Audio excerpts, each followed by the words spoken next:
आइए चलिए शुरुआत करते हैं। सबसे पहले ट्रेन का टाइप नंबर 1, जब कोई ट्रेन किसी टेलीग्राफ पोल को या किसी लेंथ लेस ऑब्जेक्ट को पार करे। लेंथ लेस का मतलब ऊंचाई तो होगी, लंबाई नहीं होगी। ठीक है, आज ये चलिए तो यहाँ पर जो है जैसे आप देख सकते हैं, जैसे मैंने आपको बताया कि जब कोई ट्रेन किसी पोल को पार करती है तो time taken by a train of length m, ठीक है, लेंथ l, ठीक है, मूविंग अलोंग स्पीड ऑफ इतना टू पास द पोल क्या होगा, तो टाइम बराबर इतना अपॉन इतना, ये सारी चीजें। ठीक है, और ये सारा जो आपका मेरे भाई है ना, ये सारा का सारा फॉर्मुला बुक के अंदर में बहुत तरीके से दिया गया है। ठीक है, गणित का सीधा सीधा मेरे भाई की रामबाण इलाज है। अगर आपके पास में नहीं है तो आप ले लीजिएगा फॉर्मुला बुक। सारे गणित के सारे फॉर्मुले, सारे कंसेप्ट उसके अंदर में दिए गए हैं। ठीक है, उसके अंदर में एक ऐसे फोटो बना करके बढ़िया से थ्योरी इंग्लिश में, हिंदी में, और फिर उसके बाद में यहाँ पर एग्जांपल्स भी दिए गए हैं। बहुत तरीके से सारी बातें दी गई हैं आपके सामने।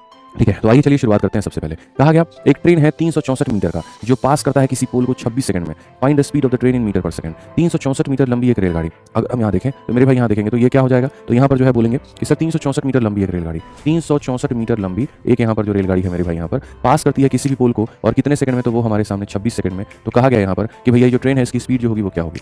मैंने आपसे एक ही बात कहा था कि जब भी बच्चों यहाँ कोई भी ट्रेन किसी भी पोल को पार करे, जब भी कोई भी ट्रेन किसी भी पोल को पार करे, तो जब भी कोई भी ट्रेन किसी पोल को पार करे तो टाइम बराबर में क्या होगा, टाइम बराबर में होगा डिस्टेंस अपॉन में स्पीड। ठीक है, अगर हम देखें तो समय हमें कितना लग रहा है, तो 26 सेकंड। डिस्टेंस की बात करते हैं तो कितना लग रहा है, 364, और स्पीड की बात करें तो स्पीड हमें पता ही नहीं है। ठीक है, याद रखिएगा ये मीटर में और ये सेकंड में, तो स्पीड मीटर पर सेकंड में आएगा। 26 से काटेंगे एक बार में और 26 से काटेंगे 4 बार में, स्पीड बराबर 14 मीटर पर सेकंड। स्पीड बराबर 14 metre per second, option number जो सी होगा वो करेक्ट होगा। आइए चलिए धीरे धीरे बढ़िया तरीके से सवालों का सिलसिला बढ़ेगा और वैसे वैसे लेवल बढ़ेगा। 150 मीटर की लंबी कोई ट्रेन 54 की गति से चल रही है, तो किसी आदमी को पार करने में कितना समय लगेगी। तो जब भी जैसे कोई भी ट्रेन किसी भी व्यक्ति को, पोल को या फिर जो है पेड़ को पार करे, तो याद रखिएगा टाइम बराबर में क्या होता है, डिस्टेंस अपॉन में स्पीड होता है। तो टाइम की जगह पर हमारे सामने क्या दिया गया है, तो नहीं पता। टाइम ही तो मेरे भाई कैलकुलेट करना है। दूरी के सामने हमारे सामने दिया गया है 150 मीटर, और उसके बाद में यहाँ पर जो है वो स्पीड हमारी दी गई है 54 किलोमीटर पर आवर। अब प्रॉब्लम यहाँ पर क्या है, ये मीटर में है और यहाँ पर ये किलोमीटर पर आवर में है। आपको अच्छे से ये बात पता है कि सर ये किलोमीटर पर आवर में है तो इसको मीटर पर सेकंड में बदलना होगा। अच्छा, किलोमीटर से मीटर में जाने के लिए ये भी चीज़ मैंने आपको याद दिलाया था कि किलोमीटर पर आवर है, इससे मीटर पर सेकंड में जाना है। बड़ी चीज़ को छोटी चीज़ बनानी है, बड़ी चीज़ को क्या करना है, छोटी चीज़ बनाना है। बड़े को छोटा बनाने के लिए क्या करोगे,